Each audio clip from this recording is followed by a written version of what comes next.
Hello everyone. Today's topic monopoly and oligopoly. बेटा एक अधिकार की बात होती है, एक अल्पाधिकार की होती है।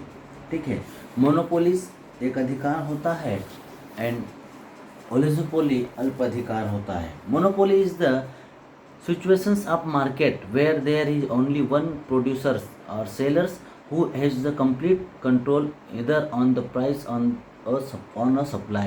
बेटा मोनोपोली का तात्पर्य ये होता है कि जो बाजार मूल्य होता है, मार्केट सप्लाई जो होता है, उन दोनों पर किसी एक प्रोड्यूसर्स का क्या होता है, अधिकार होता है। वो अपने अधिकार में पूर्णतः उसे क्या करता है, संचालन का उसको कार्य करता है।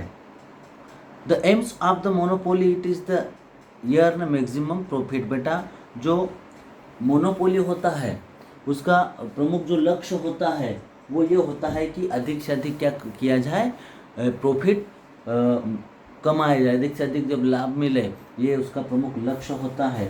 अगर हम बात करें कि किस प्रकार से जो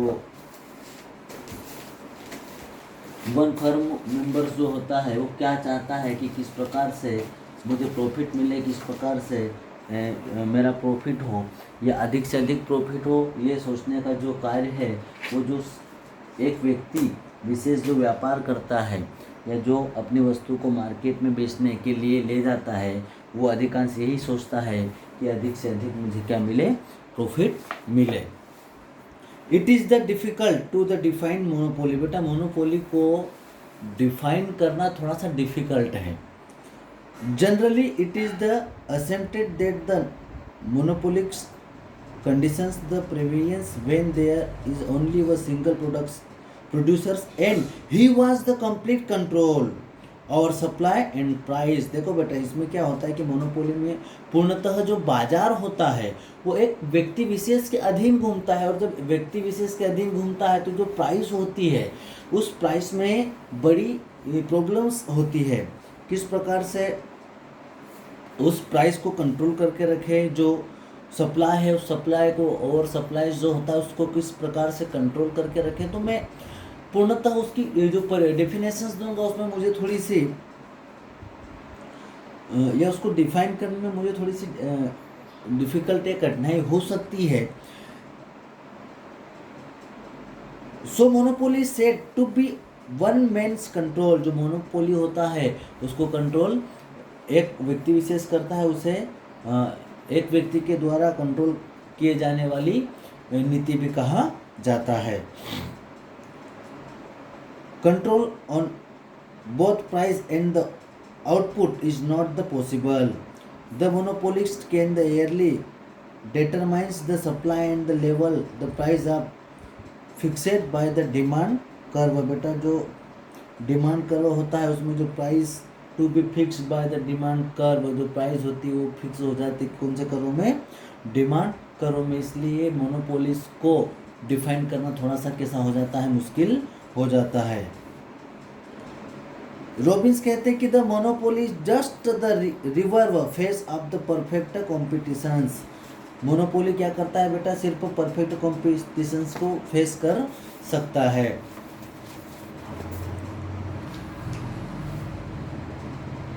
मोनोपोलिस के कुछ फैक्टर्स भी होते हैं, जैसे every firm and producers work independently. बेटा जो फर्म होता है उस फर्म का जो मालिक होता है वो, और फर्म में जो वर्कर्स होते हैं वो इंडिपेंडेंट होते हैं, स्वतंत्र होते हैं बेटा, क्योंकि एक व्यक्ति विशेष के अधिकार में चलने वाला कोई भी कार्य होगा तो वो पूर्णतः कैसा होगा, स्वतंत्र होगा। The demand curve is the declining. Demand curve नीचे की ओर शायद झुकता हुआ दिखाई दे। The monopolist can the exercise control on price and the supply. बेटा मोनोपोलिक्स क्या करते हैं, प्राइस और सप्लाई को कंट्रोल करने का कार्य कर देते हैं। Monopoly is one of the types of the imperfect competition. Monopoly एक प्रकार का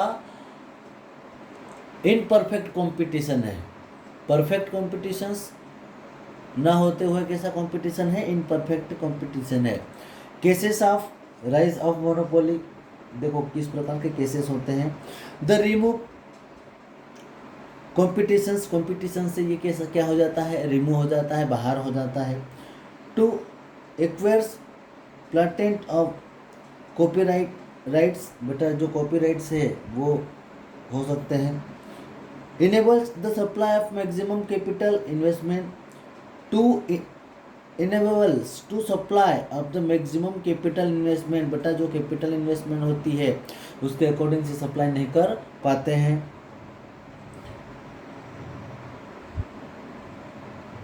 to utilize the availability of raw materials, बेटा जो रॉ मटेरियल्स अवेलेबल होता है उनका ये यूज़ कर सकते हैं।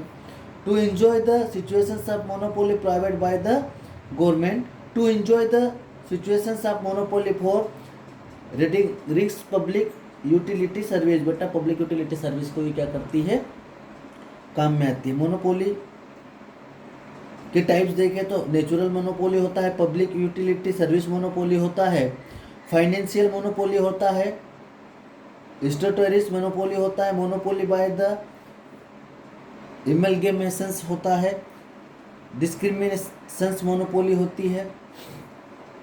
ठीक है, ये मोनो होती है। अब चलते हैं मोनोपोलिस, ये हो गया एंड मोनोपोली के बाद बात करते हैं बेटा monopoly and perfect competitions.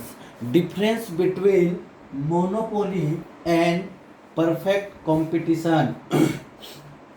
Monopoly, one man's control over the supply is there. Monopoly में सप्लाईज को कंट्रोल करने का कार्य कौन करता है, कोई एक व्यक्ति विशेष करता है। जबकि परफेक्ट कॉम्पिटिशंस में the supply is controlled by the many firms and industries. Perfect competitions में जो सप्लाई होती है उसको कंट्रोल बेटा कोई एक व्यक्ति विशेष ना करते हुए जो फर्म्स होती है और जो इंडस्ट्रीज होती है अनेक प्रकार की, वो सभी उसे क्या करते हैं, कंट्रोल करने का, सप्लाई कंट्रोल का वर्क करते हैं। The monopolist has got full the control over the price of the goods. बेटा जो कीमत होती है प्राइस ऑफ गुड्स की, उसको कंट्रोल कौन करता है, मोनोपोलिस्ट, या जो एक अल्पाधिकार में जो होता है, एक व्यक्ति विशेष होता है, वो उसको उस प्रकार के कार्य करते हैं। जबकि परफेक्ट कंपटीशन में under the perfect competition the price is fixed and the seller can change the supply only. बेटा इस यहाँ पर परफेक्ट कॉम्पिटिशन में जो प्राइस होते हैं वो पहले से ही डिक्लेयर्स होते हैं, फिक्स होते हैं, एंड जो sellers can be change the supply only. जो सेलर्स होता है वो सिर्फ क्या चेंज कर सकता है, सप्लाई को क्या कर सकता है, चेंज कर सकता है। The supply can be increased by the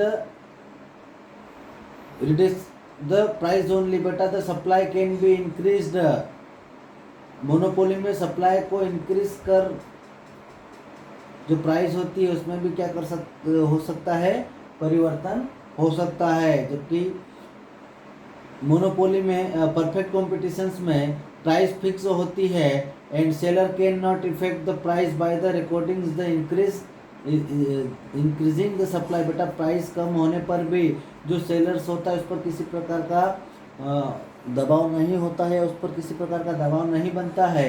sellers जो सप्लाई है उस सप्लाई को इंक्रीजिंग कर सकता है। The elasticity of demand is the market remains zero. बेटा यहाँ पर जो डिमांड होती है वो कैसी होती है, मोनोपोली में जीरो होती है। जबकि परफेक्ट कॉम्पिटिशन्स में जो इलेक्ट्रिसिटी ऑफ डिमांड होती है वो 100 नहीं होती है। There is complete options of the competition in the market. बेटा मोनोपोलीज जो मार्केट कॉम्पिटिशन्स होता है उस कंपटीशन से पूर्णतः बाहर ही रहता है, बाहर निकल जाता है। Free competition is found in the market. बेटा परफेक्ट कॉम्पिटिशन्स में मार्केट में कॉम्पिटिशन्स कैसा होता है, बिल्कुल फ्री होता है। There is no near substitute of goods available in the market. बेटा मोनोपोली में जो गुड्स होते हैं उनका सब्स्टिट्यूट नहीं होता है। जबकि परफेक्ट कॉम्पिटिशन्स में इनके गुड्स जो होते हैं इनका सब्स्टिट्यूट क्या होता है, अवेलेबल। एक अतिरिक्त जो गुड्स होता है उसके ही समान वो क्या रहता है, अवेलेबल रहता है।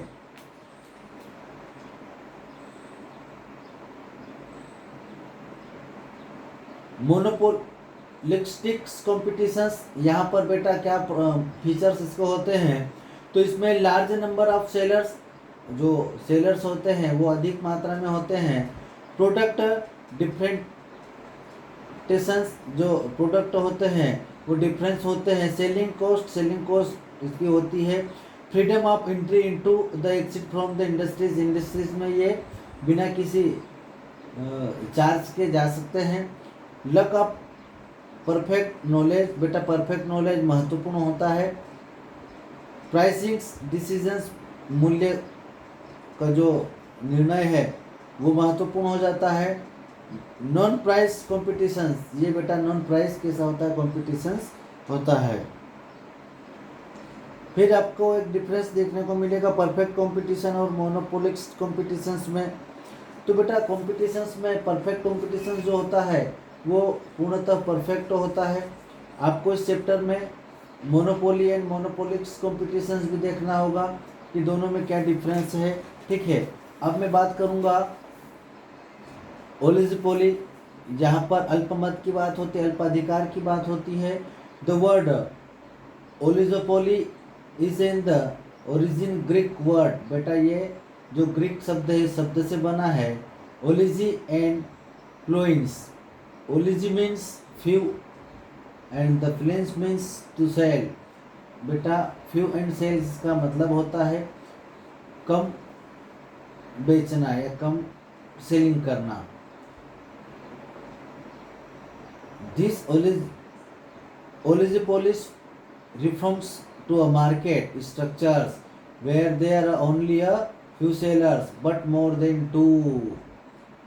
One of the homogeneous of different deals in the market and each of them is in a positions and the influence other firm and can influenced by other firms also, बेटा खुद के firm और दूसरे firm के समान चलता है ये।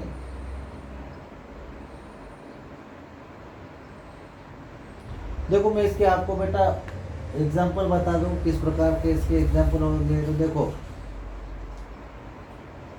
ऑटोमोबाइल्स फैक्ट्रीज ले लो आप, सीमेंट वाली ले लो, स्टील एल्यूमिनियम ले लो, ये सब एग्जाम्पल है ओलिगोपोली के, अल्पाधिकार के, क्योंकि बेटा इस पर इनका पूर्णतः अधिकार नहीं होता है, ठीक है ना। इन पर गवर्नमेंट्स का भी क्या होता है, अधिकार होता है। अल्पाधिकार, एक अधिकार और अल्पाधिकार, जहाँ पर एक या एक से अधिक लोगों का अधिकार हो वो अल्पाधिकार में आएगा, और जहाँ पर किसी एक व्यक्ति का अधिकार हो वो एक अधिकार पर आएगा, जिसका मालिक एक हो वो एक अधिकार होता है, ठीक है।